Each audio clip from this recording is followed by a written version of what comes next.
inicio a la conferencia. Les quiero comentar un poco acerca del perfil profesional del abogado para que ustedes puedan conocer un poco más de lo que va a tratar la conferencia. Javier Montaño Miranda es un miembro reconocido de la comunidad de abogados de inmigración en Florida, en Estados Unidos, y cuenta con 20 años de experiencia ejerciendo en el derecho migratorio y es el director general desde hace 16 años de la firma Montaño Miranda Law Office, con sede en Miami, Florida. Su firma, Montaño Miranda Law Office, ha representado y gestionado casos para algunos profesionales y empresas más representantes del mundo, figuras públicas, reconocidos artistas, altos ejecutivos corporativos e inversionistas a alto nivel internacional. Han confiado en su representación legal migratoria para lograr con éxito sus trámites en el país de las oportunidades, Estados Unidos. El abogado Montaño Miranda ofrece una representación constante en asuntos legales relacionados con la migración familiar y visas basados en empleo e inversión, incluyendo la residencia permanente y la ciudadanía estadounidense. Además, fue abogado externo en el Consulado de México en Miami, miembro del Consejo Consultivo de la Secretaría de Relaciones Públicas Exteriores en México y miembro del Board de la Cámara de Comercio de México, Miami. El abogado Javier Montaño también ejerce en la Oficina Ejecutiva de la Revisión de Inmigración y la Junta de Apelaciones de Inmigración, representando a clientes en procedimientos de deportación. En nuestra conferencia de hoy ha brindado asesoría legal a Consulado de Honduras, El Salvador y Guatemala en Miami, y es miembro de la Asociación de Abogados de Inmigración en Estados Unidos de América, incluyendo haber sido vicedirector de la Sección de Protección de Fronteras del Capítulo Sur de Florida. Anteriormente, Javier Montaño trabajó en el Consulado de México en Filadelfia, Pensilvania, donde asesoró a la comunidad mexicana en el estado de Pensilvania, Delaware y Nueva Jersey, en temas de derecho penal, derechos humanos e inmigración, y también brindó asesoría a abogados estadounidenses en asuntos relacionados con el derecho migratorio y la inmigración. Hoy está con nosotros en Ciudad de México para representar la Conferencia de Oportunidades Migratorias en Estados Unidos, una guía completa sobre visas de inversión y empleo. Le damos la bienvenida a la Ciudad de México al abogado Javier Montaño Miranda. Muchas gracias.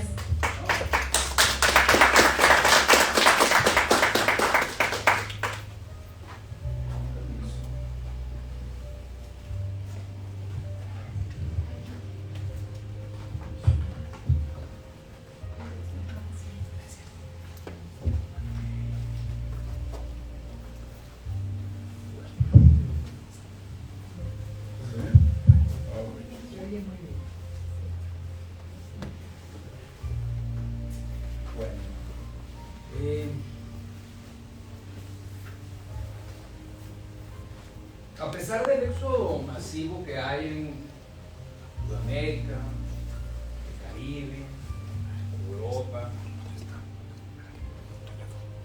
les puedo decir que en el último mes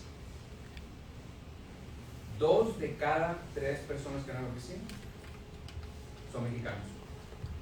Tengo 16 años con mi práctica y esto jamás había ocurrido. No sé si es un tema de inventarse, ¿por qué no? O captar nuevos clientes, o de plano una crisis existencial, que se vale. Pero algo está ocurriendo en la sociedad mexicana, algo que la verdad yo nunca había visto.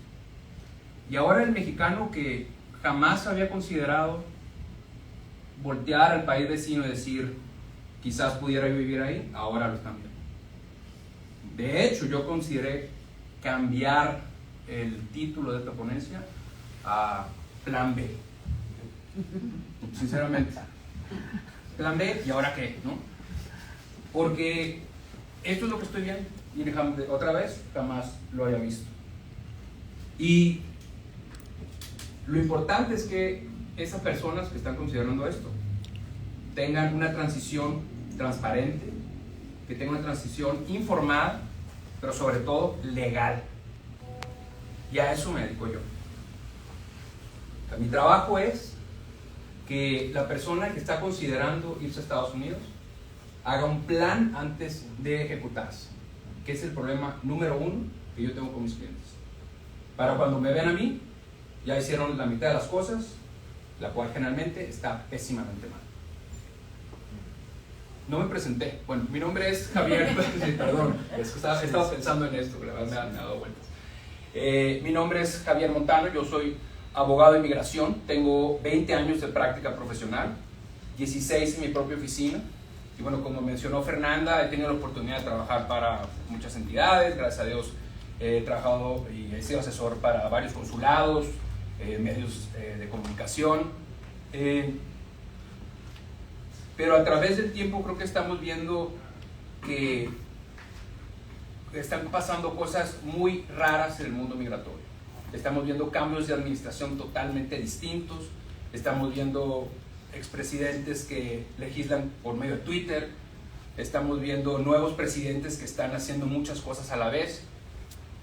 Por lo que practicar derecho migratorio en Estados Unidos, sinceramente, yo lo considero como si estuvieras interpretando la Sagrada Escritura o el Torah o algún documento viejo que la verdad, aunque llevo 20 años haciendo esto, sinceramente todavía me siento un incipiente.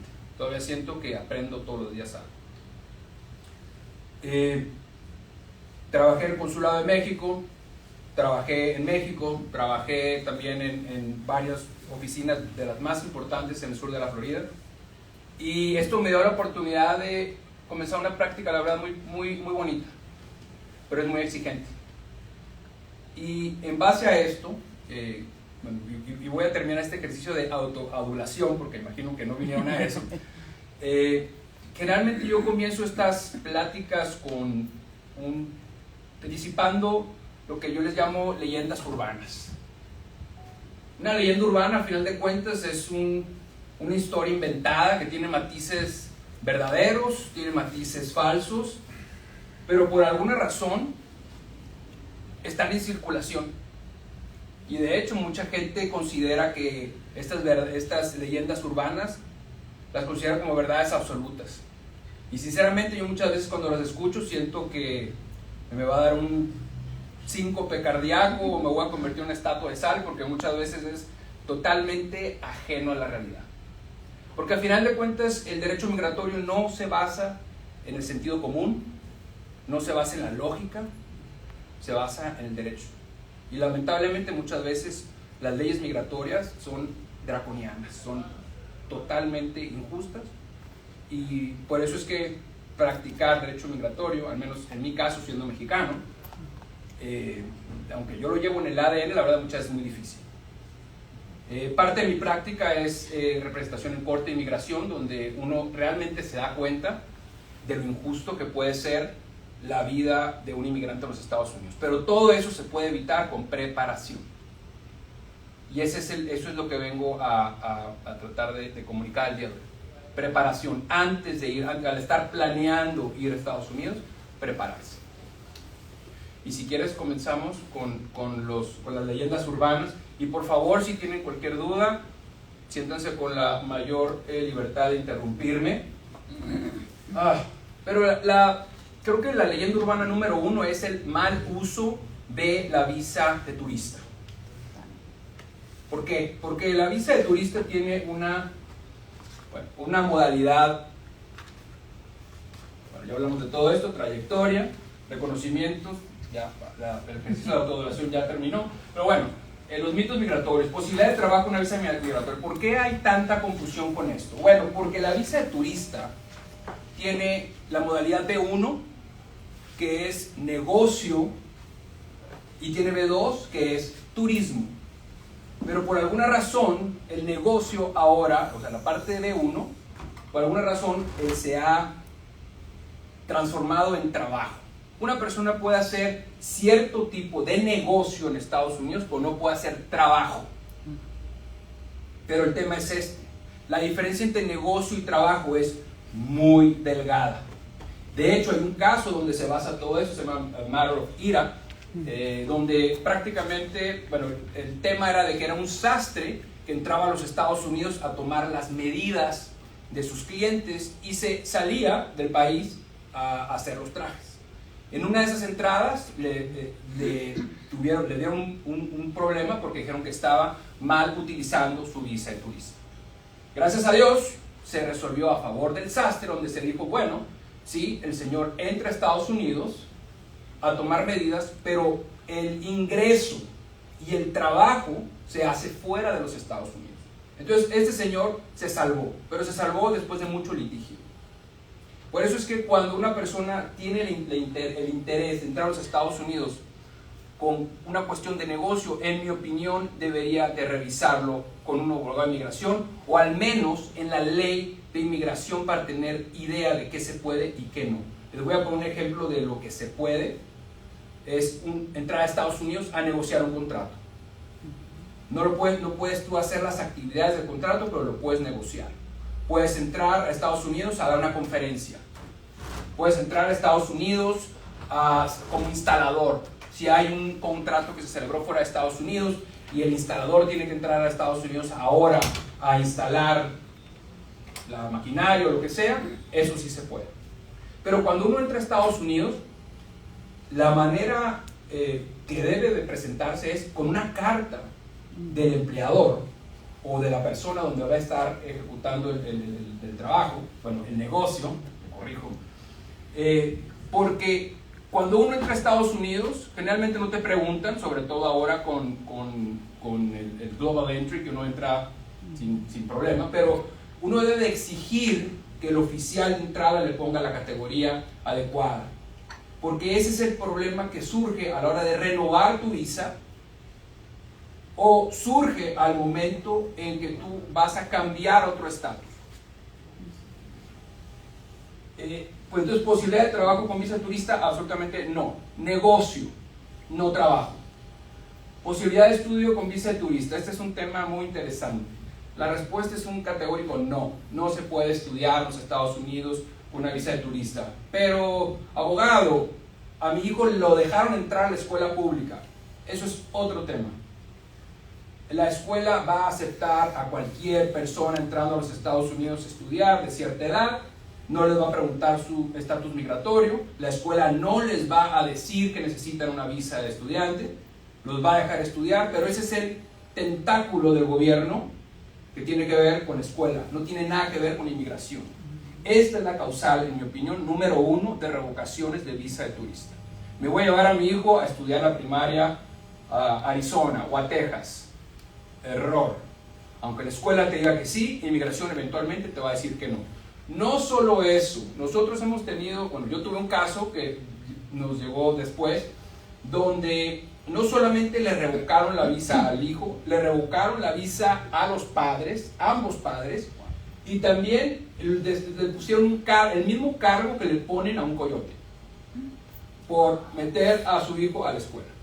Entonces, esto es un tema serio que lamentablemente se subestima. ¿Y qué es lo que pasa? Leyenda urbana, no pasa nada. Mi hijo estudió la primaria, la secundaria, en el high school en Texas, y no le pasó nada. Bueno, es una leyenda urbana. Que no la hayan descubierto no significa que esté bien. Entonces, mi trabajo es blindar a la gente de esto. Yo prefiero 1000 veces que un niño tenga un año sabático sin hacer nada a hacer esto. Porque esto puede tener castigos permanentes en el récord migratorio de una persona. Abogado, una pregunta. Las que guste, señor. Con la visa, entrevistas de trabajo. Sí. Sí se puede. Correcto. Sí, una entrevista de trabajo sí se puede. De hecho, curiosamente, la ley de inmigración se divide en dos partes. Una, la que regula el Departamento de Estado, que se llama FAM, y otra, la que regula los asuntos que pasan dentro de Estados Unidos, que se llama INA. Bajo el FAM, una persona puede entrar a los Estados Unidos a tener una entrevista de trabajo, pero no puede tener la intención de comenzar ese trabajo en ese momento. O sea, si tú convences al oficial de que vas a entrar solamente a la entrevista, vas a salir y después vas a reentrar con la visa adecuada, eso sí se puede. Pero es muy buena pregunta. Entonces, posibilidad de estudio con la visa de turista, no. La excepción aquí es cuando una persona está entrando a los Estados Unidos con un estudio que es, es recreacional, no vocacional. En pocas palabras, si tú vas a tomar clases de esquí o de golf o algo que no tenga un tema académico, eso sí se puede hacer. Pero algo académico, absolutamente no. Fernanda. Perdón.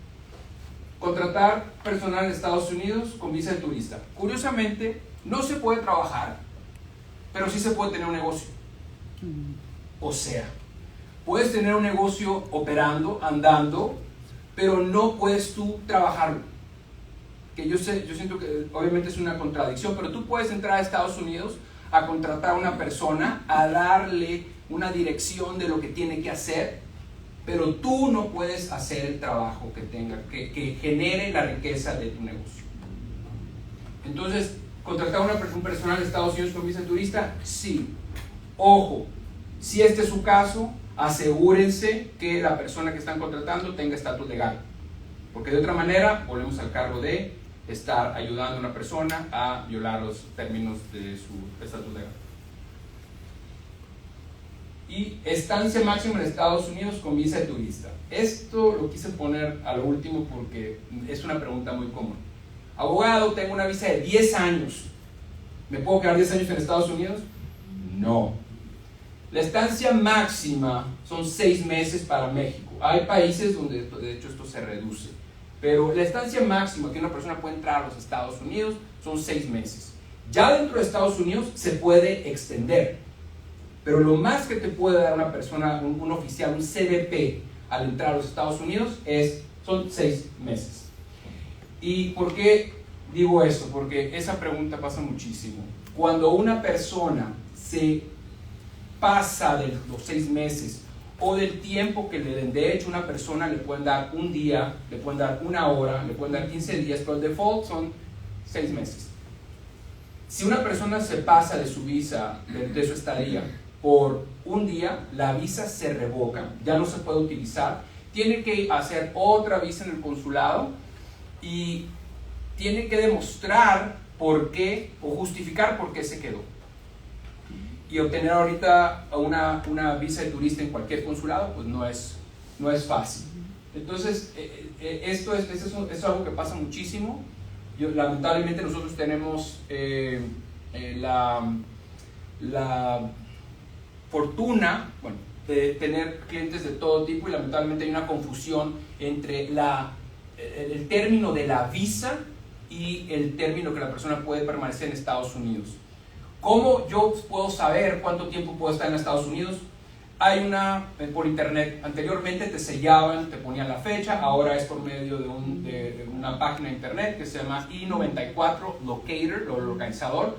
Pones tu nombre, tu número de pasaporte y ya te va a emitir cuántos días te puedes quedar. En mi opinión, esto es algo que se tiene que hacer cada que entres a los Estados Unidos, porque el oficial consular te puede dar menos días. Tú puedes pensar que tienes 6 meses y en realidad tienes 15 días.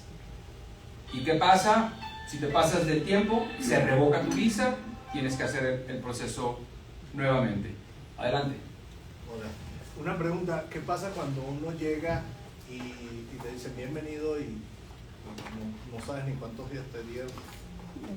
Y 94 es lo que era. Sí, anteriormente era muy fácil saber los días. Actualmente tienes que meter a esta página de internet, y el tema es que lo dan, generalmente lo actualizan cada 24 horas. Entonces, pero sí es una costumbre que debemos de tener, entrar y revisarlo, porque se pasa el tiempo, otra vez la visa se revoca. ¿Qué pasa si una persona está entrando a los Estados Unidos con una visa revocada? Bueno, el oficial consular tiene el oficial de entrada, CBP, tiene 2 opciones. La primera es dejarte entrar, lo puede hacer, aunque no tengas visa, lo puede hacer. Por cuestiones humanitarias, te puede dejar entrar.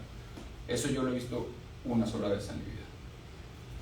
La regla general es, te devuelves, y esa vuelta, que no te lo dicen de esa manera, es una deportación expedita. ¿Y es legal? Es legal, sí. ¿Es legal? Lamentablemente sí. El CBP es juez y verdugo. Y de hecho, volviendo un poco al punto número 1, la razón por la que una persona puede ser devuelta también a México o a otro país es porque uno de los requisitos de las visas de turista es que las actividades de las personas que están entrando a los Estados Unidos sean legítimas. Y el CBP tiene la discreción de evaluar si él piensa que las funciones que va a hacer en Estados Unidos son legítimas o no. trabajo sin permiso de trabajo es ilegítimo. Y volvemos a lo mismo, una deportación expedita, y realmente eso lleva a un castigo de 5 años. ¿Qué puedo hacer?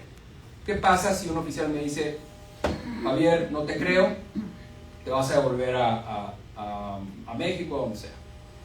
Yo puedo pedirle al oficial consular, insisto, CBP, le puedo pedir que retire mi intención de entrar a los Estados Unidos. Es una ficción legal, pero prácticamente le está diciendo, aunque me dejes entrar a los Estados Unidos, yo ya no quiero entrar. Yo me quiero devolver. Eso tiene como resultado que tú tienes que pagar tu boleto de avión, pero no es una deportación. Tienes que sacar tu visa nuevamente, pero no es una deportación. Cuando tienes una deportación es un castigo de 5 años, donde eres inadmisible, no puedes tocar la puerta, haciendo esa analogía, tocar la puerta en la frontera en el consulado para que te dé una visa. 5 años. Pero si ellos permiten ese retiro donde tú pagas tu boleto de avión, y lamentablemente eso significa que seguramente te vas a tener que quedar en el aeropuerto por varias horas esperando que tu vuelo salga, pero eso vale la pena porque te vas a ahorrar 5 años de castigo. Y eso es algo que no te dicen. Entonces, si ustedes o cualquiera de las personas con las que ustedes frecuentan tienen ese tema, renuncien a su intención de entrar. Y esa renuncia a entrar a los Estados Unidos les va a salvar muchísimos dolores de cabeza. ¿Fernando? Okay, ahora sí, visas. Perdón, abogado. Adelante. Claro. Sé de un caso del que está hablando justamente. ¿Qué pasa cuando esa persona ya le retiraron su visa y le dijeron no puedes entrar a Estados Unidos durante 5 años? ¿Qué procedimiento sigue? Porque justamente me tocó el caso de que ¿qué podría hacer? Le dije, no sé, precisamente. Algo me dijo que el abogado, que el agente de migración le dijo que podía pedir un perdón o algo así, pero dijo, no me dio mucha información. Puedes pedir un perdón si quieres entrar dentro de los 5 años. Es un perdón que se llama el 223. Muy difícil, creo. Okay. Situaciones sumamente extremas, aunque está basado en un caso que se llama Matter of Hanker, donde te dice que supuestamente cualquier justificación pudiera ser suficiente como para que un oficial te otorgara tu visa, pero eso en mi práctica eso no es cierto. Es muy difícil entrar. En mi opinión, esa persona tiene que esperar al menos 5 años. Sí, dice. O sea, 5 años es solamente para poder pedir la visa. Nuevamente. En mi opinión, debería esperar al menos unos 6 o 7 años. Al menos. Fuera de eso, salvo que tenga una emergencia en Estados Unidos, una persona, un familiar directo con alguna enfermedad, o si esta persona tiene tratamientos médicos que los debe de seguir en Estados Unidos, o algo de esa naturaleza, yo no lo tocaré. Y de hecho, el tú estar insistiendo a sacar tu visa, eso es una bandera roja para el Departamento de Inmigración. Cuando tú tienes una negación de visa e insistes dentro de ese mismo año por otra visa, generalmente es una negación y ya levantaste banderas rojas de que este señor tiene la desesperación de entrar a los Estados Unidos.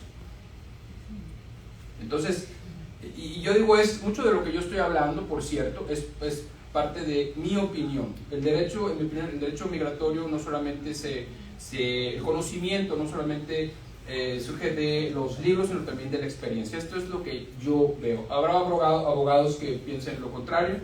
Yo tengo una práctica muy conservadora en base a lo que yo he visto en mi oficina. Pero obviamente, otra vez, entre abogados también esas leyendas urbanas de que yo le conseguí un perdón, bueno, es un unicornio, en mi opinión, muy, muy, muy poco probable.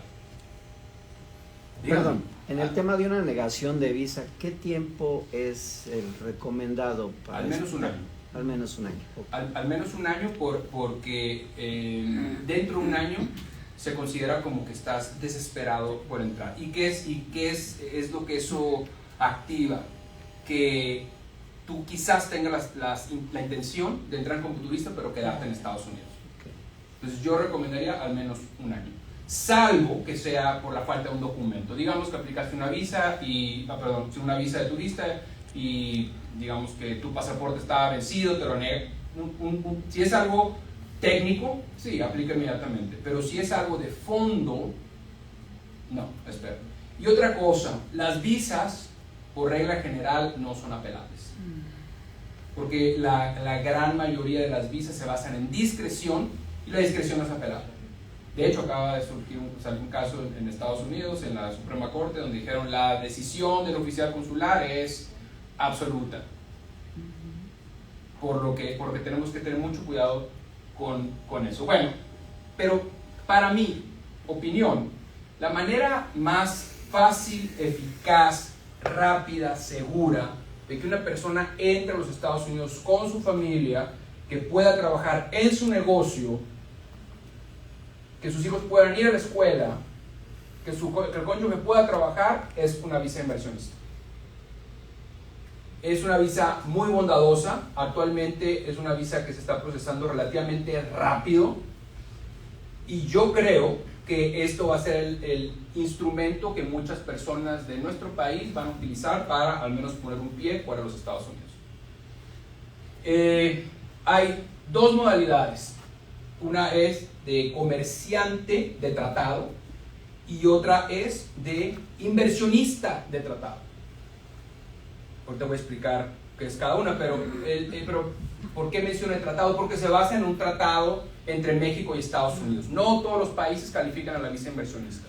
Por ejemplo, Venezuela lamentablemente no califica a una visa inversionista, Brasil tampoco, Portugal hasta hace un mes no calificaba, pero España sí, México sí, Colombia también.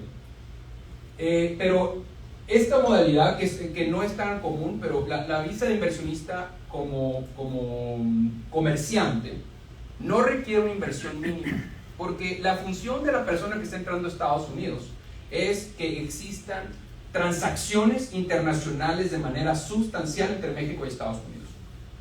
¿Cuántas transacciones internacionales? Sustancial no está definido en ninguna parte.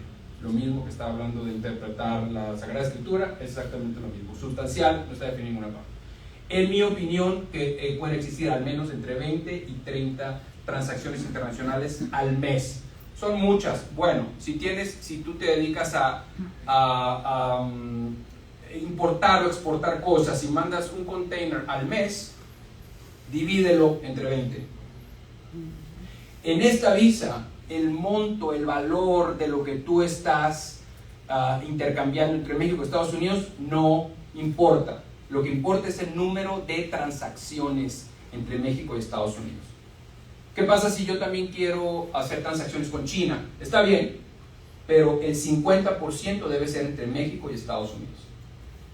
¿Qué pasa si yo tengo una compañía en México y tengo una compañía en Estados Unidos, y la compañía en Estados Unidos es la que me surte la maquinaria o los insumos o lo que sea? Puedes explorar una visa inversionista E1. Es una visa muy buena, tiene, insisto, una manera más rápida, fáciles y efectivas de entrar a los Estados Unidos.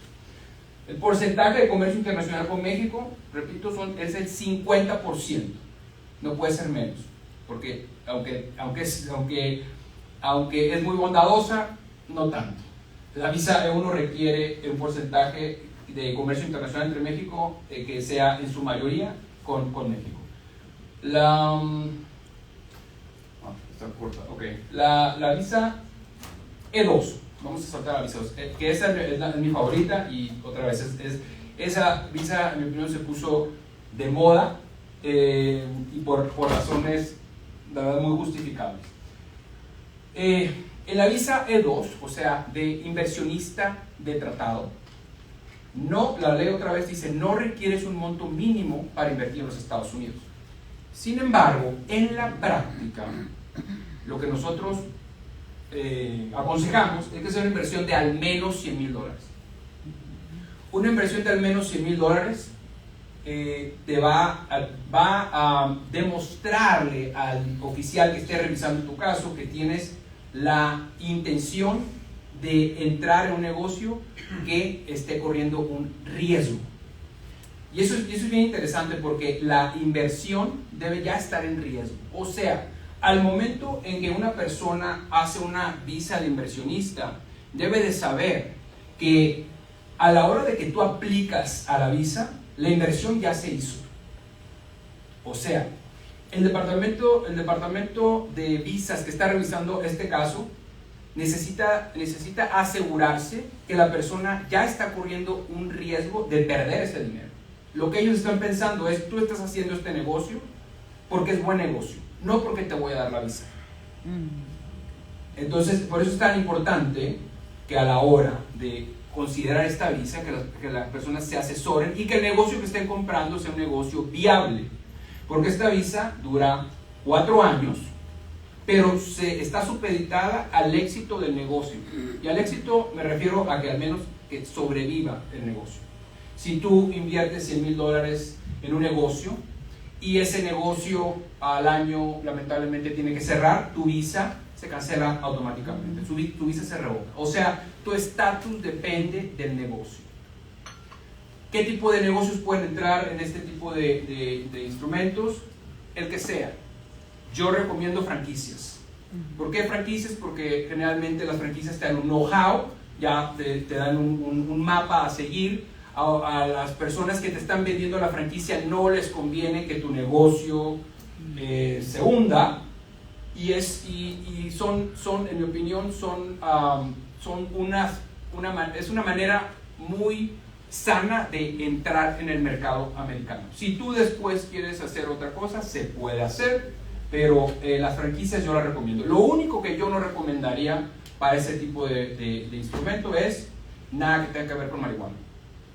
Yo sé que es un tema de moda, pero recordemos que la marihuana, la regulación de marihuana es un tema estatal y el tema migratorio es un tema federal. Entonces sí hay un problema con eso. Y no tengo ni idea de la cantidad de personas que me han preguntado por esta avenida. Licenciado, si yo uso... O compré otro negocio. Y el food truck es, pues, en mi opinión, es el mecanismo más de moda en este momento. Sí.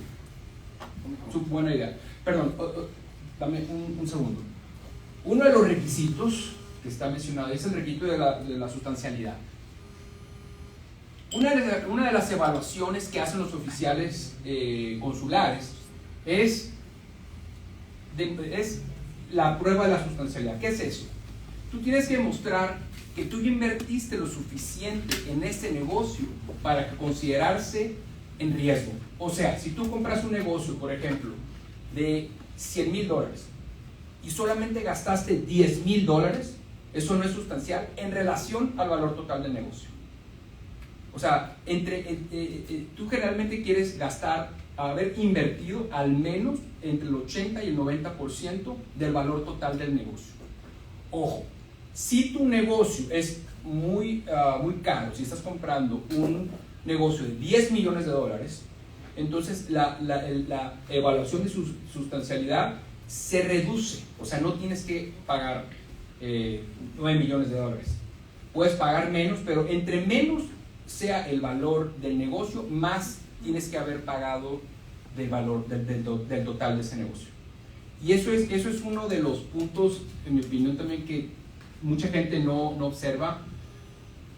Compra un negocio y pone el 10% o el 20% y así aplica. Lamentablemente no va a pasar esta prueba de la sustancialidad o también de la proporcionalidad. ¿Por qué? Porque no vas a poder demostrar que estás comprometido lo suficiente como para que ese negocio vaya a prosperar. Y curiosamente, cuando estamos hablando de inversión mínima, la ley no te dice que tiene que ser una inversión, que tiene que invertir $100,000, pero sí te dice que la inversión te debe de dar lo suficiente como para darte una vida mínima en Estados Unidos. O sea, por un lado te dicen, no tienes que gastarte $100,000 o 20,000 o $1 millón o lo que sea, pero más vale que ese negocio, o que me puedas demostrar que ese negocio te vaya a dar lo suficiente como para vivir en Estados Unidos. Entonces, por un lado te dicen, no tienes que invertir tanto, pero tienes que cuidar que eso te vaya a dar lo suficiente. Ahora, salvo que estés redescubriendo el plutonio, va a ser muy difícil que con una inversión de menos de $50,000 puedas vivir mínimamente en muchos de los estados en Estados Unidos. En Florida, Muy difícil, otra vez, salvo que estés redescubriendo algo sumamente importante, innovador, no. Entonces, cuando tú estás manejando la figura de $100,000, de hecho hay abogados que no toman casos, salvo que la persona esté comprometida a invertir al menos $100,000, porque saben, por experiencia, que eso va a ser un tema a la hora de la sustancialidad y de la regla de proporcionalidad. Y esos son detalles que lamentablemente el social media no los menciona. Pero eso es la ley, eso es lo que dice no solamente el FAM del Departamento de Estado, sino también la ley del Departamento de Inmigración. Y origen del dinero. Bueno, voy a mover un poquito para acá también. El origen del dinero. ¿Por qué es tan importante el tema del origen del dinero? Porque una de las revisiones que hace el Departamento de Inmigración es, te tiene que asegurar que el dinero, que el dinero no viene de narcotráfico, que viene de la trata de humano, y son muy agresivos en este tema. ¿Cuál es la mejor manera de poder demostrar de dónde salió tu dinero? Es venta de una propiedad o trabajo. Nosotros tenemos un caso donde, bueno, no lo tomé, pero tuvimos un caso donde una persona llega a mi oficina y me dice: voy a comprar un local. Digo, ok, perfecto, ¿cómo lo vas a pagar? Me he traído $9,000 cada que entro a Estados Unidos en efectivo. ¿Los declaraste? No. Ese dinero lamentablemente no te va a servir para nada. De hecho, yo tuviera mucho cuidado en declararlo de cualquier manera, ¿no? Porque eso va a levantar no solamente alarmas con el Departamento de Inmigración, sino también con el Departamento de Justicia. Es un tema. Pero por eso es que digo que la preparación es muy importante. Cuando tú piensas que vas a invertir, a hacer una visa E2, por favor, desde ese momento es que debes de contratar al abogado. Porque muchas veces tú tienes la opción de utilizar el dinero de alguna parte o de la otra, y si utilizas de la parte errónea, no se puede subsanar eso. Hay cosas que no se pueden enmendar. Y esto es una de ellas, el origen del dinero. Generalmente el Departamento de Inmigración solamente revisa de dónde salió el dinero. No revisa de dónde salió el dinero, de dónde salió el dinero. O sea, generalmente solamente revisa a un solo nivel. En pocas palabras, si tú tenías una casa, la vendiste, generalmente con la compraventa de la casa es suficiente para demostrar el origen del dinero, para la visa E2. Para la EB5, de la que vamos a hablar ahorita, necesitas demostrar al menos 3 niveles. ¿De dónde salió el dinero de la casa y de dónde salió el dinero de la otra casa donde lo hayas sacado? Entonces, pero para la visa E2 específicamente, que en mi opinión, insisto, es la manera más fácil, eficaz y idónea de entrar a los Estados Unidos en este momento, solamente necesitas un solo nivel. Insisto, es muy, muy, muy buena visa. ¿Cuánto dura esta visa? 4 años. ¿Cuántas veces se puede renovar? Otro de los beneficios que tiene esta visa, las veces que sea. Siempre y cuando el negocio esté caminando, esta visa la puedes tener indefinidamente. Hay otros elementos que se deben de considerar. Es una visa de no inmigrante, por lo que la persona siempre debe mostrar que va a volver a su país. Pero, en teoría, tú pudieras permanecer mucho tiempo en Estados Unidos con una visa de inversionista. A ver. ¿Sí la sigue? Perdón, abogado. Adelante. Yo voy a estar interrumpiendo No, mucho. con mucho gusto, por favor. Dudas. En el caso de una visa de inversionista, quien haga esa inversión y obtenga su visa, ¿puede aplicar para una residencia permanente? No. La visa E2 es una visa de no inmigrante que lamentablemente no te lleva a la residencia. Hay otras maneras de hacerte residente por medio de una inversión, las que vamos a platicar ahorita. Okay. Pero, y de hecho hay una, qué buen punto y gracias por mencionarlo, porque hay una confusión entre la visa E2 y la visa EB5. Y bueno, la EB2 es eso. Pero generalmente una visa E2 no te lleva a la residencia. Okay. Por sí misma. Hay caminos que tú puedes utilizar, certificaciones laborales, quizás una petición familiar, pero en sí una visa de inversionista no te lleva a la residencia. No importa que hayas pasado 20 años con esa visa inversionista, si tú no haces una acción paralela a tu visa E2, lamentablemente nunca te lleva a la residencia. Adelante. Perdón, si quiero ir a invertir en conjunto, o sea, 2, 3 personas, me imagino que se hace una revisión individual, la inversión se revisa individualmente y el negocio debe dar para todos. Igual los montos que estás comentando se triplican, no sé.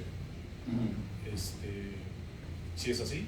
Sí, sí. En ese caso el 50% debe ser al menos de mexicanos.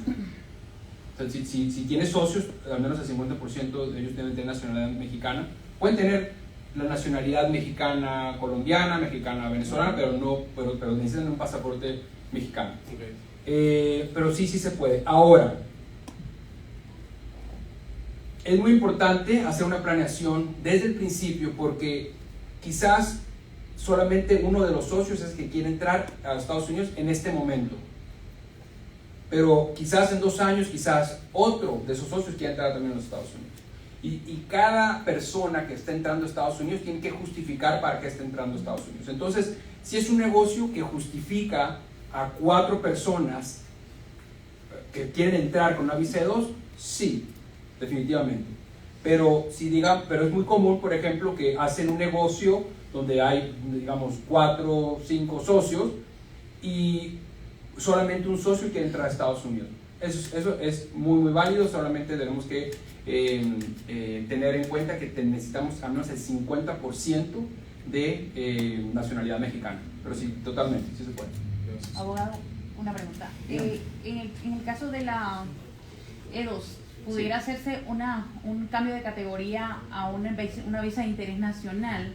Eso en contexto de que se quiera ser residente y cambiar entonces ya de no inmigrante a inmigrante. ¿Eso Sí. pudiera ser Sí. esa categoría? Una persona puede saltar a cualquier categoría, incluyendo de un estatus de no inmigrante, que es lo que estamos hablando ahorita, a inmigrante, que es residencia, siempre y cuando la persona esté en estatus legal al momento de aplicar.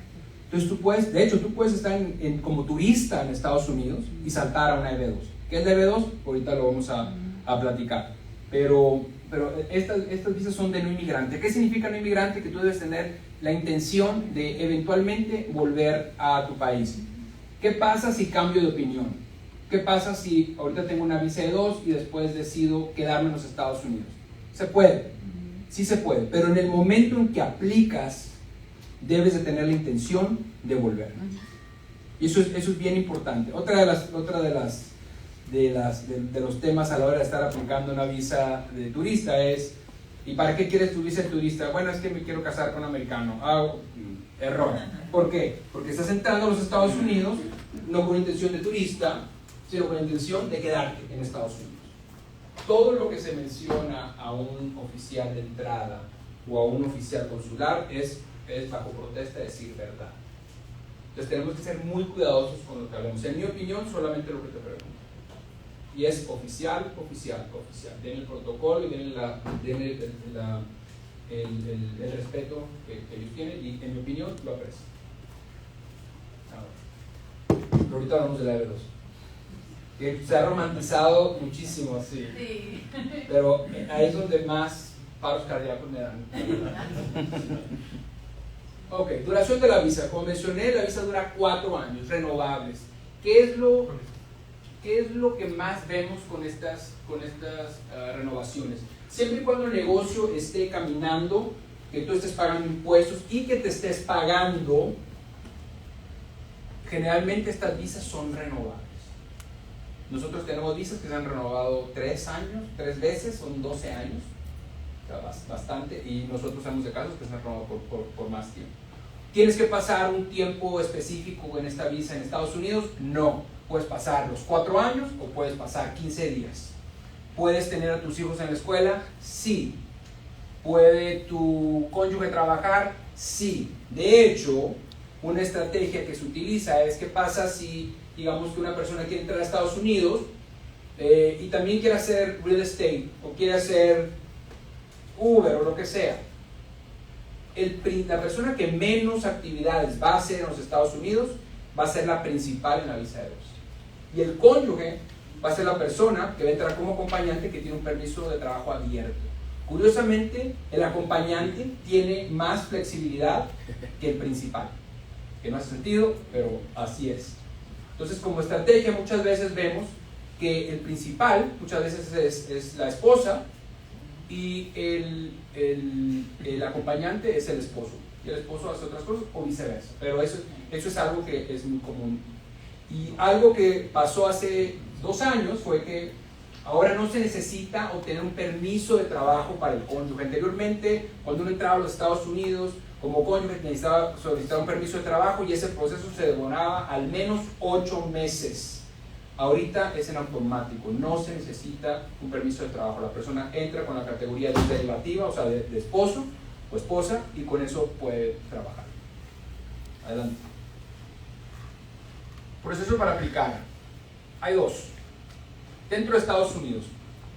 Cuando una persona entra a los Estados Unidos, digamos que entra como turista, y después de que entró a los Estados Unidos cambias de opinión. Dices, entré como turista, pero vi este negocio y quiero utilizarlo para una visa de 2. Ese proceso de cambio de turista a inversionista se llama change of status o cambio de estatus.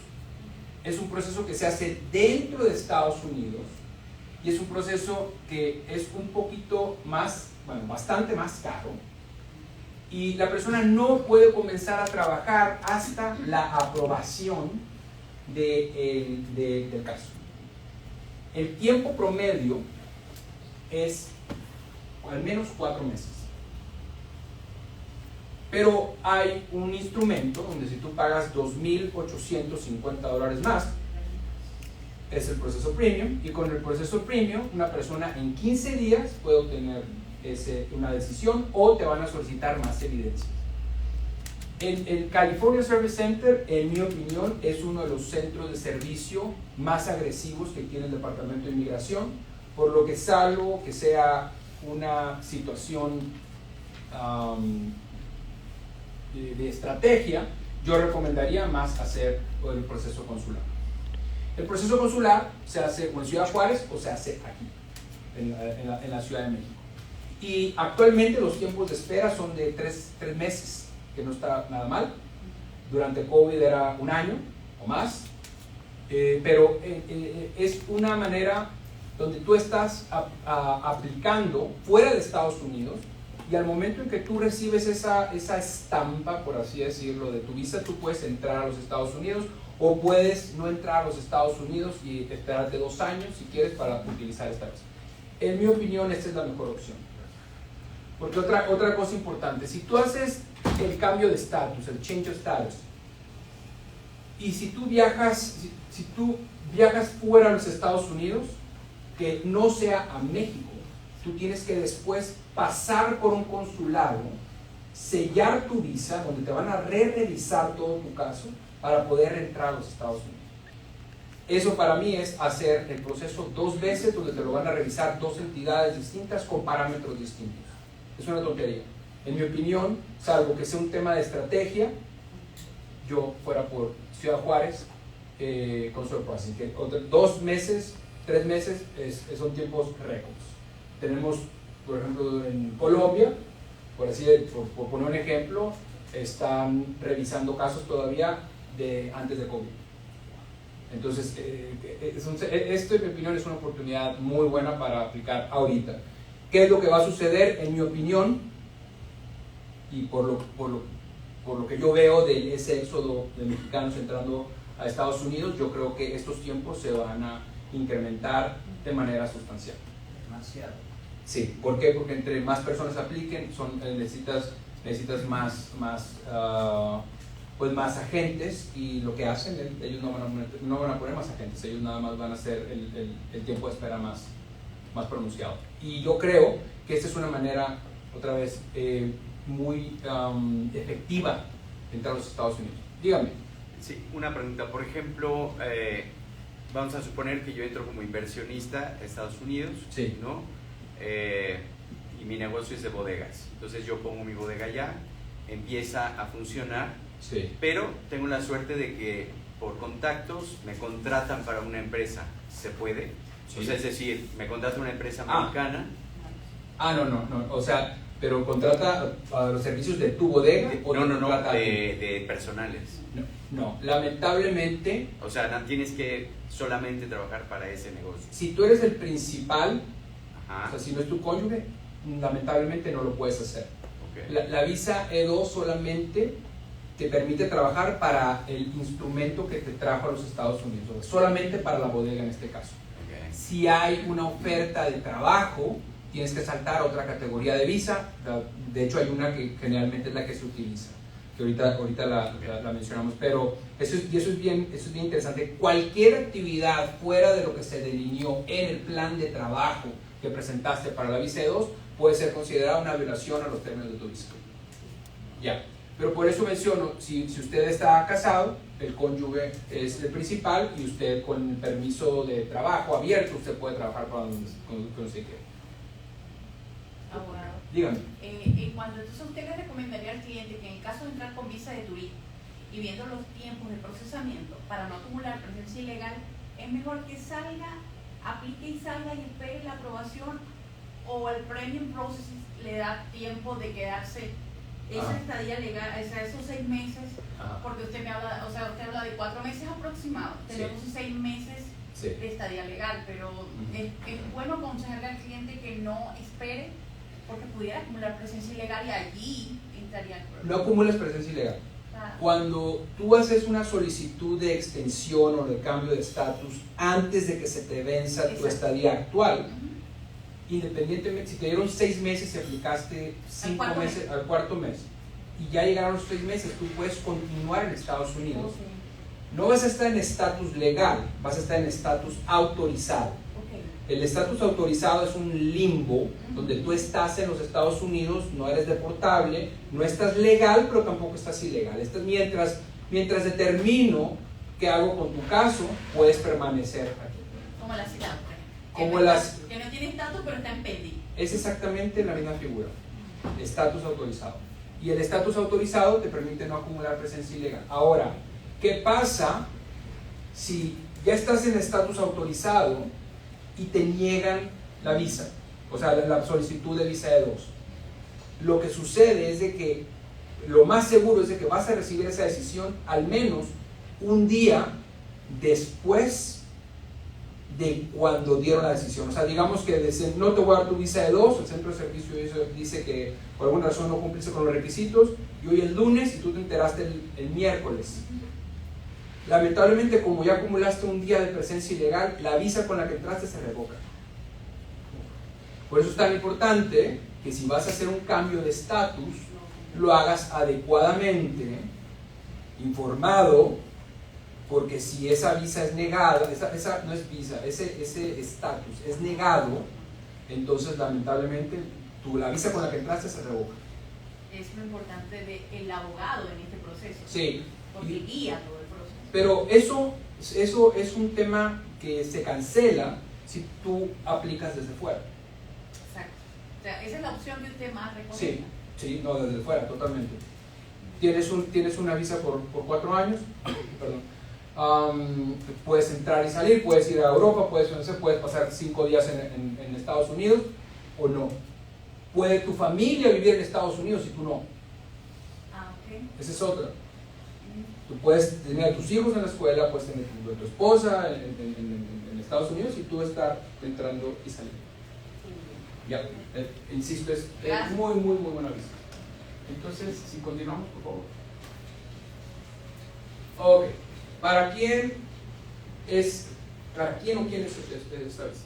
Para familias, para personas que quieren darle a sus hijos la oportunidad de estudiar en Estados Unidos, emprendedores, personas que tienen esa idea que igual y en su país de origen no piensan que a lo mejor no va a despegar, y trabajo en EUA no va a ir, pero esta visa en general puede ser para cualquier persona, soltero, casado, cualquier tipo de negocio, excepción de la marihuana, Y insisto, este va a ser el instrumento principal de entrada de mexicanos a Estados Unidos de manera legal, donde pueden trabajar en su propio negocio.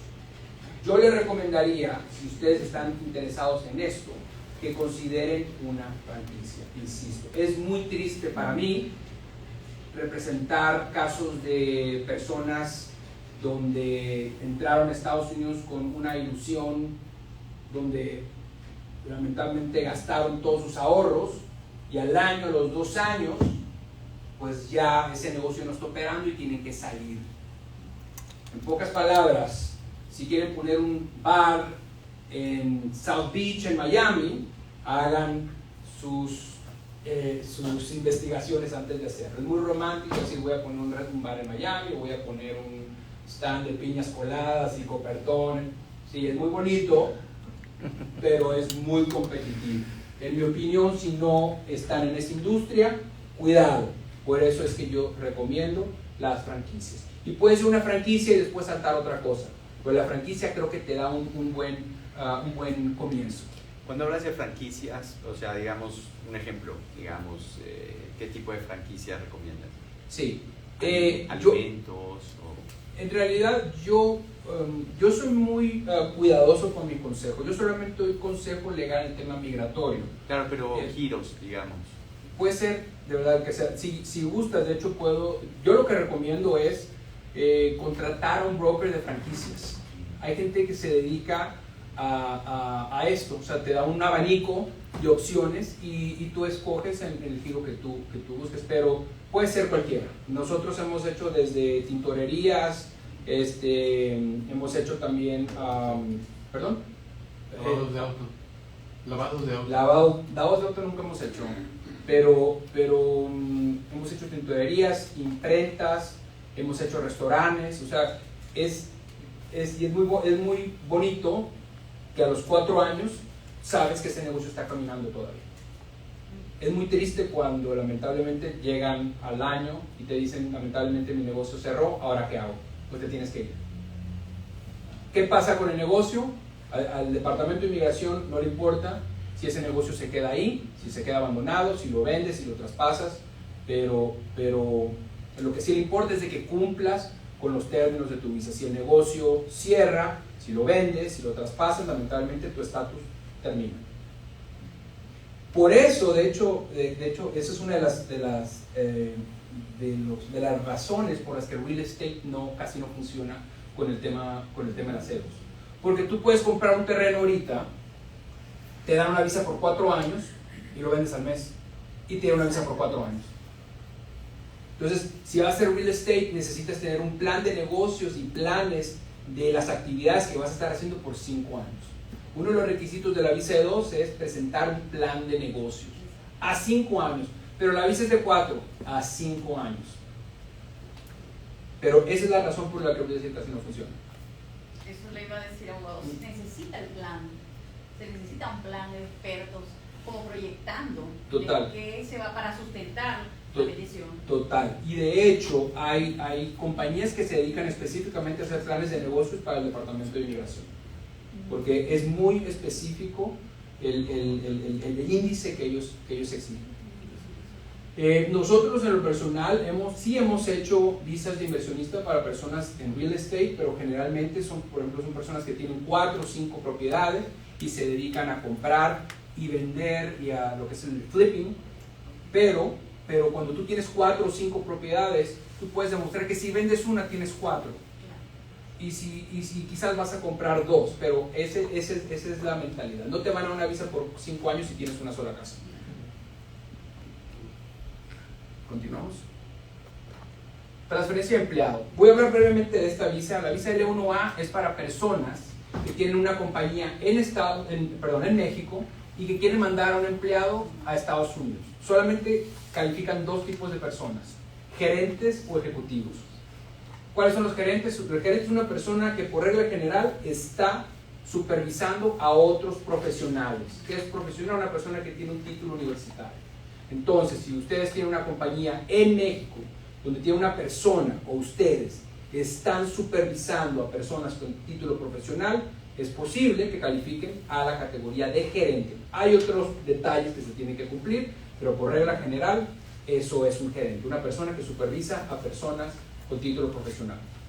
Y esa persona puede ser transferida a Estados Unidos a comenzar un negocio, a abrir mercado en Estados Unidos, y tiene que entrar como gerente también. Eso significa que al entrar a Estados Unidos tiene que contratar a personas con título profesional. No es una visa, no se llama visa de inversionista, porque ya hay otra visa que se llama inversionista, pero eso es una inversión también, porque tú tienes que proyectar que vas a tener que contratar a personas con título universitario en Estados Unidos. Esto es, en mi opinión, es una opción para compañías que ya están muy arraigadas en Estados Unidos y que realmente van a ir a Estados Unidos a hacer negocio. ¿Cuál es la gran ventaja de esto? Que esta visa sí te lleva a la residencia después de un año de estar operando. Entonces, muchas veces la gente o los clientes hacen el sacrificio de, bueno, estoy en México, tengo una empresa que tiene título, personas con título profesional, me voy a Estados Unidos y voy a ser gerente, o sea, voy a contratar a gente con título profesional. Hacen ese sacrificio es al menos de 2 o 3 años, pero después obtienen la residencia en su propio negocio. Esta es una muy buena opción, pero es una visa, en mi opinión, es un híbrido de una visa inversionista, porque al abrir un negocio en Estados Unidos tienes que tener oficina, marketing, pagar impuestos, y también necesitas, como mencioné, a contratar personal con título profesional en Estados Unidos. Perdona, Dígame. en ese caso, si un empresario abre su oficina, como usted lo dijo, hace todo allá, el personal tiene que ser de allá o puede llevar personal de allá. El personal tiene que ser de allá. Tú también puedes traer personal de México a Estados Unidos, pero solamente puedes traer personal que sea gerente o ejecutivo. No importa que sean técnicos, o sea, que lleven una especialidad. Curiosamente, el gerente, es muy buena pregunta, porque el gerente exige que esté supervisando personas con título profesional, pero el gerente en sí no requiere un título profesional.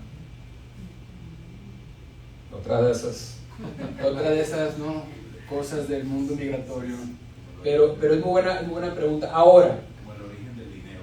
O sea, todo el mundo va con un dinero que uno no sabe y te revisan el origen del dinero. sí. Bueno, welcome to my world. Sí, la verdad es que practicar derecho migratorio, yo muchas veces lo veo como estar en un mal episodio de la dimensión desconocida. O sea, makes no sense, no hace sentido, pero bueno, pero de alguna manera medio funciona. Pero tienes muchas razones. Abogado, ¿y la nacionalidad de la empresa tiene alguna limitación de que esa empresa, por ejemplo, Venezuela? No, No, ¿verdad? no. No tiene. La gran mayoría de mis visas L1 son de Venezuela. De Venezuela, ¿verdad? Sí. Y entonces envían el personal para aperturar una empresa, una sucursal, Una filial. Eso significa que una empresa debe ser dueña de la otra. O una empresa, ¿continuamos? Eso significa que una empresa Ajá. debe de controlar de alguna manera a la otra. Eso es título de gerente o ejecutivo. Bueno, mencioné que gerente es una persona que supervisa a profesionales. El ejecutivo es la persona que maneja el management. Es más, aunque el ejecutivo está arriba del gerente, es más fácil obtener una visa L1 para un ejecutivo que para un gerente. Otra de esas cosas. Tiempo mínimo de trabajo de la empresa. El ejecutivo o gerente que está en México debe haber trabajado al menos un año antes de poder ser transferido a Estados Unidos. Y Qualified Entities, eso significa que la empresa en Estados Unidos y la empresa en México deben de tener los mismos dueños, o una debe de controlar a la otra. Porque como el nombre lo dice, una transferencia de empleado, o sea, es de la misma compañía o grupo de dos compañías a Estados Unidos. Esta es muy buena opción también, pero solamente para algunos casos. Yo no creo que una persona que pudo haber aplicado a la visa L1 no lo haya hecho ya. Generalmente nos vamos más por la visa E2. Pero la diferencia es de que la E2, la visa inversionista, no te lleva a la residencia, esta sí. Continuamos. Residencia en Estados Unidos. Después de un año puedes aplicar a residencia en Estados Unidos. ¿Y? Beneficios del cónyuge y familia. Esos son los mismos que la visa E2. Una persona con una visa L1A puede entrar a Estados Unidos con sus hijos, cónyuge, y el cónyuge también tiene el permiso de trabajo abierto. Puede trabajar para quien sea. Al momento de que el principal recibe la residencia, toda la familia recibe la residencia, siempre y cuando siga casado, obviamente, y que los hijos tengan menos de 21 años. Listo, continuamos. Visas para profesionales. La visa TN es la que estamos platicando hace rato. La visa TN es una visa que se basa en el Tratado de Libre Comercio entre México, Canadá y Estados Unidos, y le permite a profesionales, o sea, son personas que tienen título profesional, que tienen una oferta de trabajo en Estados Unidos, de poder entrar y vivir en Estados Unidos con su familia. Requiere título profesional, requiere cédula y requiere una oferta de trabajo. En el caso del caballero, si por ejemplo, si él tiene un título profesional que está enlistado en la lista de profesiones aprobadas para visa TN, él pudiera aplicar a una visa TN. Las visas TN son fáciles de obtener en teoría, son visas que el proceso tarda 3 o 4 meses aproximadamente. Se procesan también estas se procesan en Ciudad Juárez, se procesan en Guadalajara y también se procesan en la Ciudad de México. Lamentablemente no te lleva a la residencia. La visa TN es un trampolín que puedes utilizar para ir rápido a Estados Unidos, pero yo no recomiendo tener esta visa por más de 3 años, porque esta visa no te lleva a la residencia. Esta visa es sujeta a un escrutinio, en mi opinión, mucho más elevado, que el cual a la hora de renovar puede que esto no suceda y no te den esa visa. Por eso es que cuando tienes una visa TN, lo ideal es estar buscando alternativas para hacer otra cosa. Dígame. Hay un aspecto que el título profesional tiene que ser mexicano, o lo que incluye es la nacionalidad mexicana para aplicar a la TN. No, el título profesional no influye. Porque yo soy ciudadana mexicana ya. Soy venezolana, pero ciudadana mexicana, pero mi título es de la Universidad Central de Venezuela. Puedes hacer una revalidación de tu título. ¿Aquí? Sí. Es lo que bueno, en Estados Unidos se llama Credential Evaluation. Ajá. Y tú puedes calificar una visa TN porque tienes el pasaporte mexicano. Exacto. Sí. Y hay una cliente que ella aplicó a la TN, se fue con su esposo primero como derivada de su TN, ¿verdad? Ajá. Luego ella consigue una oferta de trabajo, viene a México. Ajá. Para aplicar ella como titular a la TN. Ajá. De eso hace 1 año y medio. Ajá.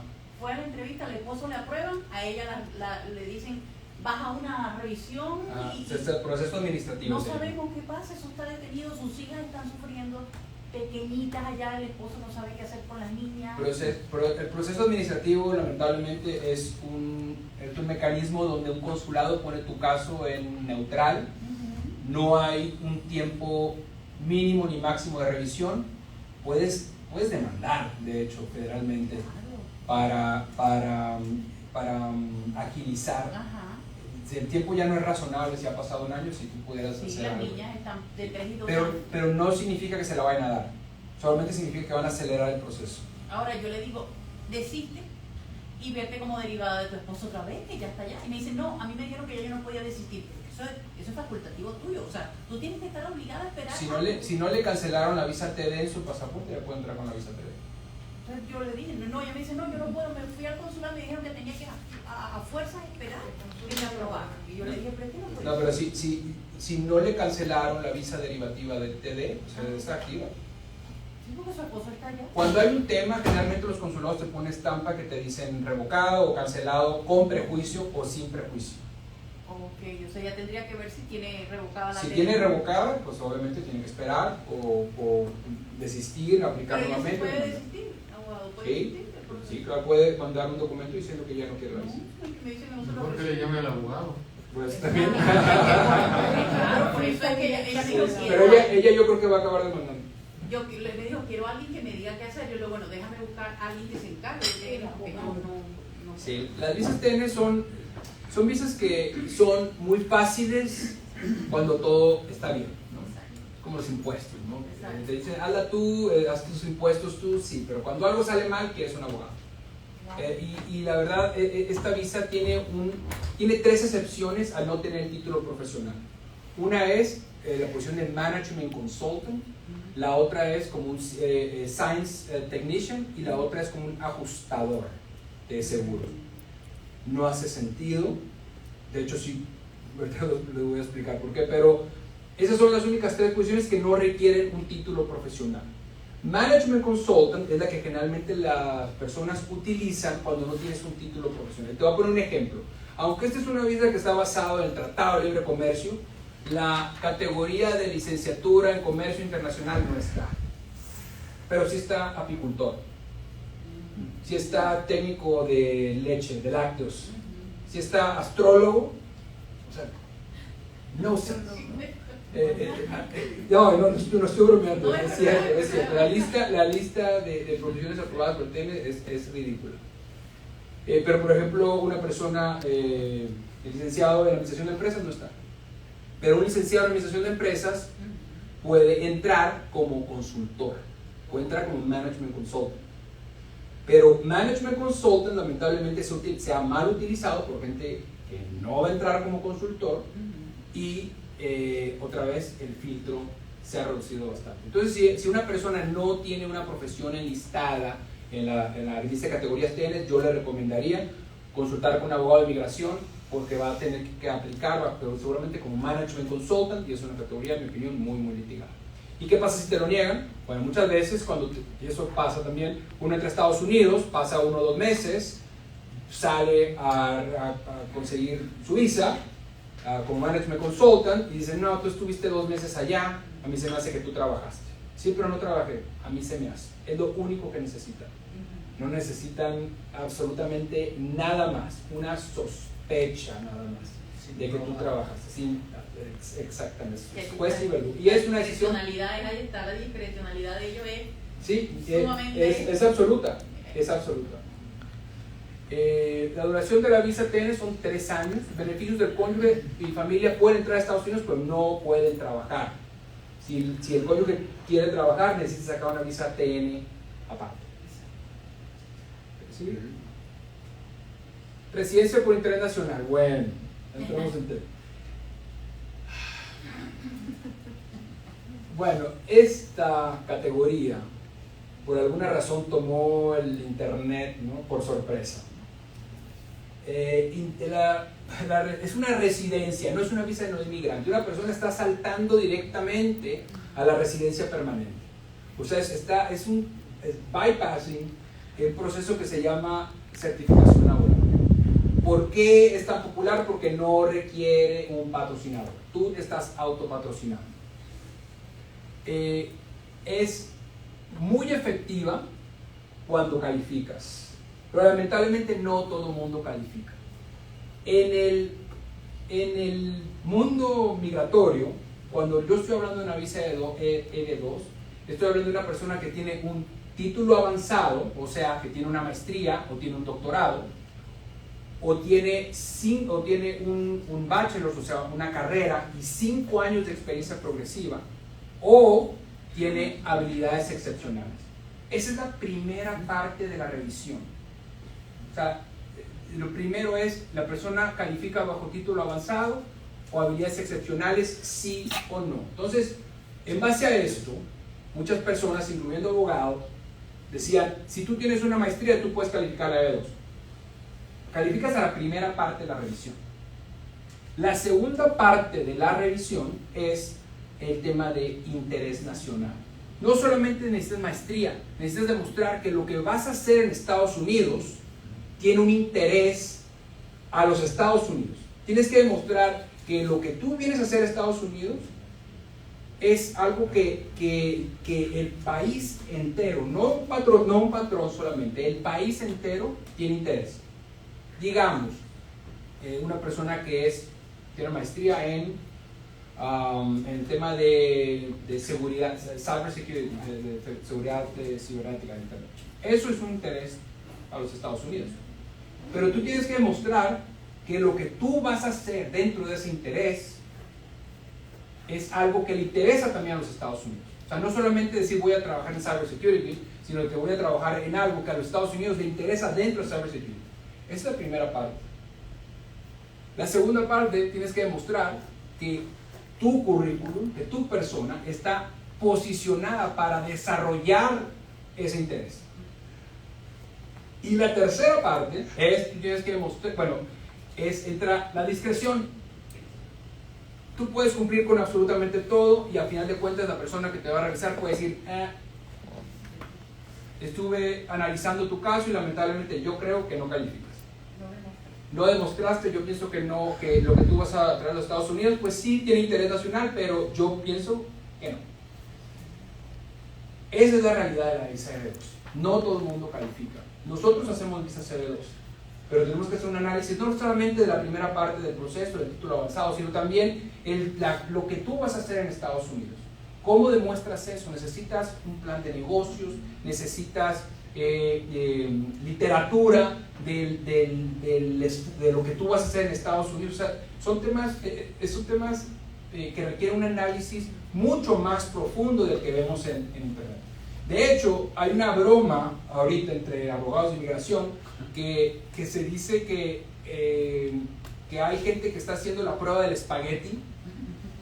O sea, que cuando uno agarra el espagueti lo tira a la pared para ver si está listo, para ver si pega. Con esa visa, porque todo mundo está aplicando esta visa y lamentablemente la gran mayoría de estos casos son negados. Moraleja, esto no es imposible, pero sí requiere un análisis. Personas que tienen un título avanzado, maestrías en temas de medicina, agronomía, logística, cyber security, comida, esas personas, adelante. Pero si es algo en general, lamentablemente, muy difícil. Y otra vez, el Departamento de Inmigración, lo que aprobaba hace un año, ahora no. Por eso es que uno como abogado debe de ser honesto y de dar la opinión real. Si yo pienso que no vas a calificar, yo no voy a hacer el caso. Así de fácil. Tengo que ser honesto y tengo que ser profesional.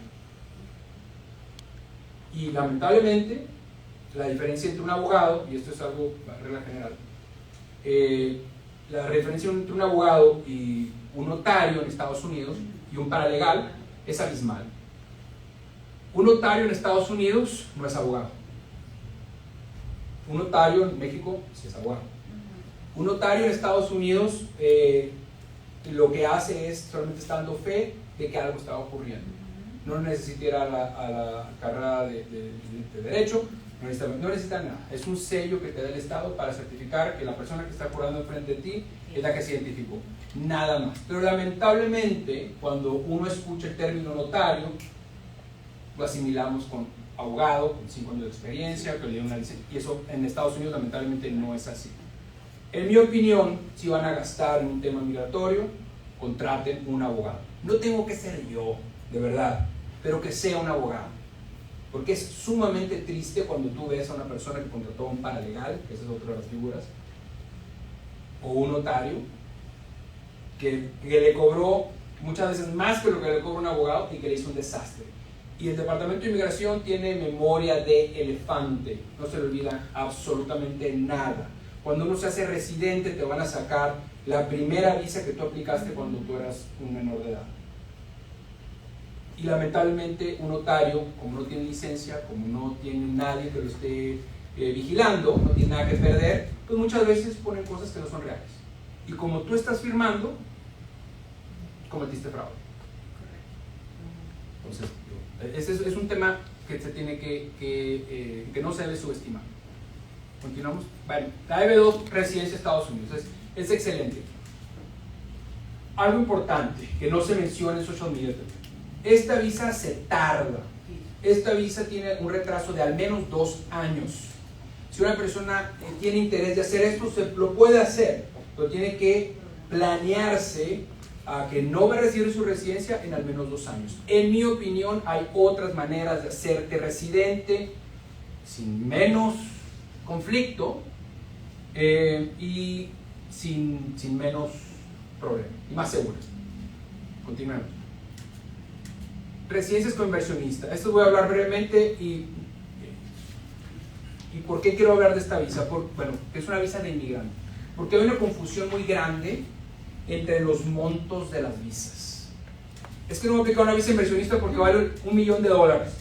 Es esta, no la E2. O sea, hay visa de inmigrante EB5 que te lleva a la residencia, y hay visa de no inmigrante que no te lleva a la residencia, pero te da 4 años de estancia en los Estados Unidos renovable, que es la E2, que es de la que hablamos al principio. Mucha gente no aplica la E2 pensando que es esta. Esta visa, y digo visa porque es una visa de inmigrante, o sea, residencia, requiere una inversión mínima de $800,000 o $1,050,000. Si es en un centro regional, que son negocios que el Departamento de Inmigración ya acreditó y tú estás entrando ahí como socio, la inversión son $800,000. Si tú quieres hacer esta inversión en tu propio negocio, en pocas palabras, si tú quieres saltar de tu visa E2, de una visa inversionista, a residencia con tu propio negocio, tienes que invertir $1,050,000 y tú estás saltando de la visa E2 a la EB5. Pero tienes que invertir $1,050,000 en tu propio negocio y tienes que demostrar la creación de al menos 10 empleos. La gran mayoría de las EB5 se hacen por medio de centros regionales. El centro regional ya está pre-certificado por inmigración de que es un negocio que va a prosperar y está garantizando los 10 empleos. Si ustedes me preguntan a mí si yo que estuviera considerando esta categoría para una residencia, centro regional. Hacerlo de la otra manera es muy litigado y más tardado, pero quería hacer esa conclusión porque hay una confusión muy grande. No necesitas $1 millón para hacer una visa de dos, para nada. Es el 10% de eso. Listo. Bueno, más que nada quería comentar esto. O sea, existen alternativas para reinventarse en los Estados Unidos. ¿Y por qué Estados Unidos? En mi opinión es un país donde uno establece el éxito que quiere tener. En Estados Unidos nadie te va a decir, ni nada te va a decir, qué tan lejos vas a llegar. Comercialmente hablando, el éxito es causal de admiración, no de extorsión, como en otros países. Y cerrando esto, sí quisiera comentar que, bueno, los invito por favor a que se acerquen con nosotros si tienen dudas, que nos sigan en social media, por favor, y también que se cuestionen. O sea, la verdad yo creo que es o seguir esperando,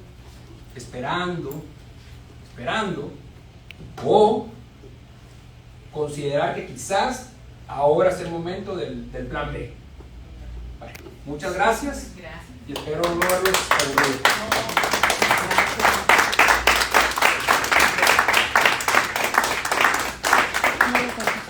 ¿Tienen preguntas?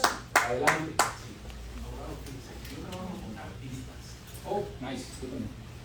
Y nos ocurrió en dos casos. Uno de los artistas, Guacanrat, Latinoamérica. Sí. Llegamos a Puerto Rico. Ajá. Y en Puerto Rico, y luego venía la gira de Estados Unidos. Sí. No había visa de trabajo. Ok. En Puerto Rico, pues un estado de Estados Unidos, Sí. revocan la visa. Sí. Nos pasó con otro artista en Aruba. Sí. Es un caso raro porque en Aruba hay migración de Estados Unidos. ¿Es artista o es grupo?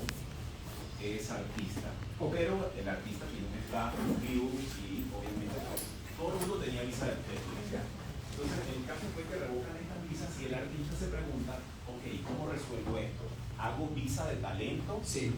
con excepcionales, habilidades excepcionales, o visa de inversionista. ¿Cuál recomienda? Depende de qué es lo que vaya a hacer. Si es una persona que va a entrar a los Estados Unidos a cantar, si viene a realizar un itinerario de presentaciones, visa O. Es la visa O, que es una visa de habilidades extraordinarias. Que va a ganar dinero. Correcto.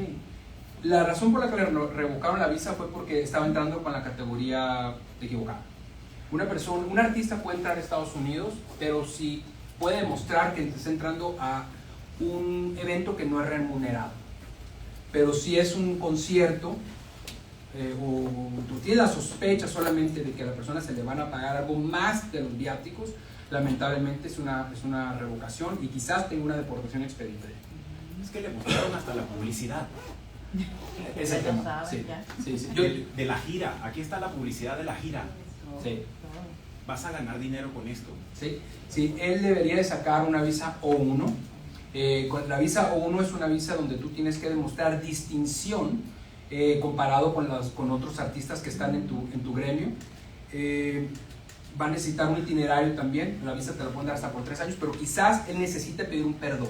Hay un perdón que es el 212D3, que es el mismo para una visa de no inmigrante, pero definitivamente la siguiente vez que entre a los Estados Unidos, yo creo que necesita entrar con la visa adecuada. ¿Por qué no hicieron una visa E2? Porque yo primero tratara de sacar una visa O1, porque cuando tú, como mencioné, si él hace una visa E2, la inversión ya tiene que estar en riesgo. Entonces imagínate que este señor invierta $100,000 y que vaya a su entrevista y le diga, ¿sabes qué? No puedes. Aparte, que con la visa de inversionista, él no puede trabajar, salvo que sea el cónyuge. Entonces la visa O1. Nosotros hacemos muchas visas O1, de hecho para muchos venezolanos. Sí, Carlangola, San Pedro, sí. Pero la visa O1. Si es grupo, es la visa P. Pero con la visa O puede traer al staff, que es con la categoría O2. Si las personas que trabajan con él, el manager, el músicos, bailarines o lo que sea, hasta el hairdresser, puede entrar con la categoría O2. Sí, 3 años dura. 3 años, sí. Renovables a otros 3 años, sí. Y luego, si quiere invertir $1 millón, ya es otra visa más fácil. Si esta persona tiene suficientes premios para demostrar que tiene una residencia por habilidades extraordinarias, puede aplicar a la residencia sin tener que hacer eso. Hay dos visas, hay dos visas de extraordinario. Una es una visa de no inmigrante, que es la O, y otra es la residencia por habilidades extraordinarias, que es la ED1. Muchos de nuestros clientes lo que hacen es sacar primero la visa O1 y teniendo la visa O1 saltan a la EB1. Pero es importante hacer un análisis porque no todo mundo que tiene O1 califica a la EB1. El estándar de la O1, digamos que tienes que demostrar que tú tienes distinción, pero para la EB1 tienes que demostrar que tú eres de un % muy pequeño dentro de tu industria. Entonces, pero generalmente lo que se hace es sacar una visa O1 y le dices al cliente, tienes 3 años para hacer tu itinerario de la manera más espectacular. ¿Y qué pasa si al cabo de los 3 años no hizo gran cosa? Puede renovar otros 3 años y en ese tiempo armar un buen currículum. Pero EB1 es definitivamente lo que debe de hacer, pero previo a eso, O1. Y dentro de las habilidades extraordinarias que hay que demostrar, se dice que hay que hacer distinción, o sea, hacerlo como que ideal para ese cargo. O sea, ¿qué te distingue a ti de otros en tu misma área para hacerte elegible a ese tipo de visa? Demostrar reconocimientos, premios, si escribiste algún libro, o sea, Sí. hacerte un poco... Depende de la posición. Por ejemplo, tú puedes aplicar a una EB1, una residencia por habilidades extraordinarias, literalmente por cualquier posición.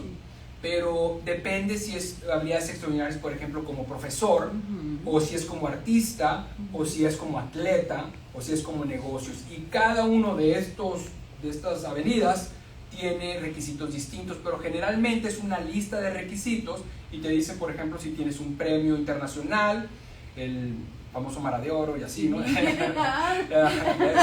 conoce bien, doctor. Sí. Pero o si tienes un Grammy, un Emmy, un Tony, o si tienes publicidades en los periódicos. Pero el estándar para la visa EB1 es, digamos, es mi opinión, tienes que demostrar que es extraordinario de un 90% para arriba. Para la O1 necesitas de un 80 para arriba, pero hay gente que se queda entre ese 80 y ese 90%. Por eso es que no todo el mundo que tiene las visas O1 califican a la EB1. Pero otra vez, esa es otra visa de inmigrante, que social media también una explosión. Tienes el Mara de Oro, ya, premio internacional, puedes aplicar a residencia.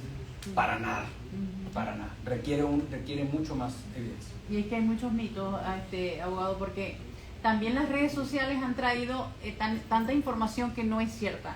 Como que la única manera de emigrar a los Estados Unidos es pedir un asilo, que la mayoría son frívolos, que no tienen ningún fundamento. Entonces, uno en las redes siempre lleva la educación, por lo menos mi canal se dedica a educar al migrante, a decirle que no solo existe el parol y el asilo como manera de ir a Estados Unidos, sino que hay todos estos tipos de visas que usted nos está contando, que la gente no conoce. Estados Unidos tiene el abecedario completo de visas, pero nadie las conoce porque no se difunden.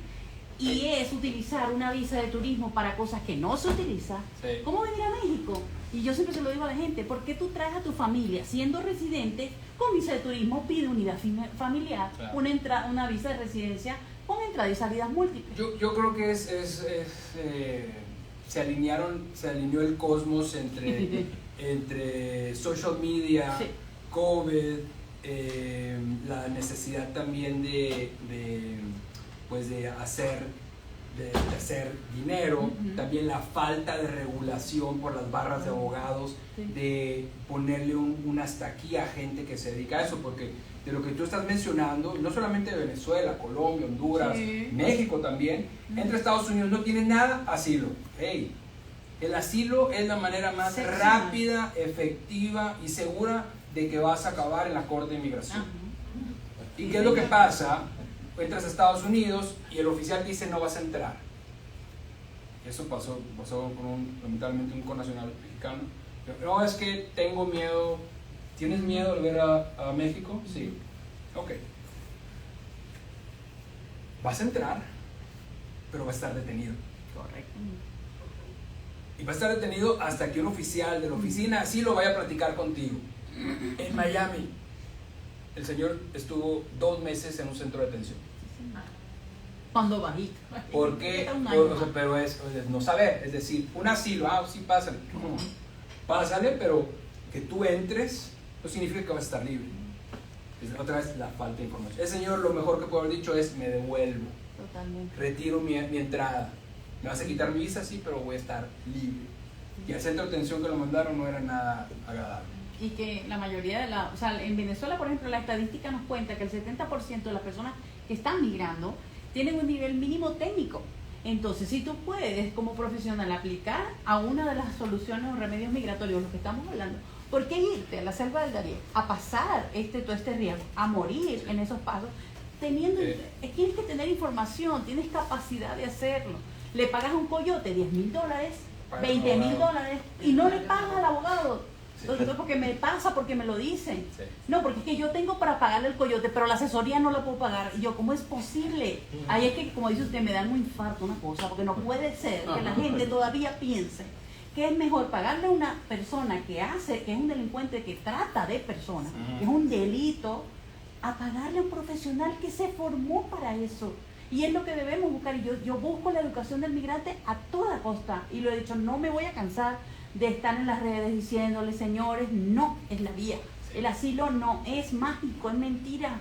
Es mentira, el asilo es una cuestión excepcional. Pero yo creo que también el problema es que el asilo da un permiso de trabajo y la gente piensa me quedo que porque 5 años. ya tengo el permiso de trabao, entonces inmigración ya revisó mi caso y piensa que a lo mejor mi asilo pasa. No, ni siquiera ha abierto la carpeta. El permiso de trabajo te lo van a mandar en automático si tu asilo tiene más de 150 días pendiente.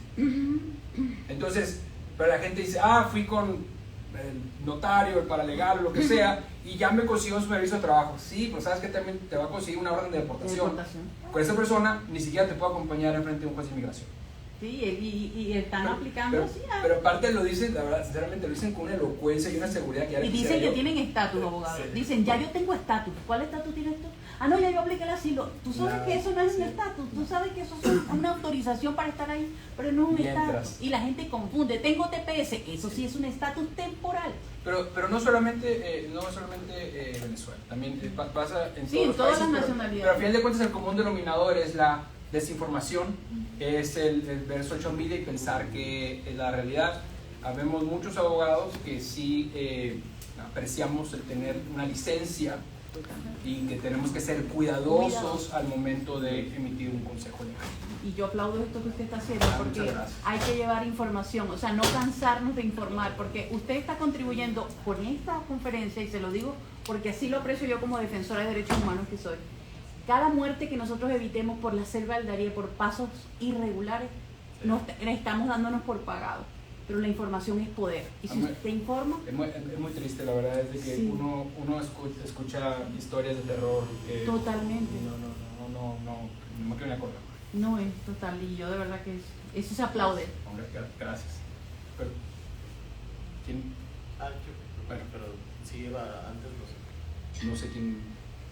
Bueno, dígame. Sí, nada más sobre la EB2 por interés nacional, regresando un poco a eso, nada más una breve interrupción. Es ¿en qué porcentaje más o menos, abogado, resulta, digamos, favorable para algunos profesionales interesados en la EB2? Pues porcentaje de aprobación. Ajá, es correcto. La verdad no lo desconozco, pero yo calcularía que no más del 30%. Okay.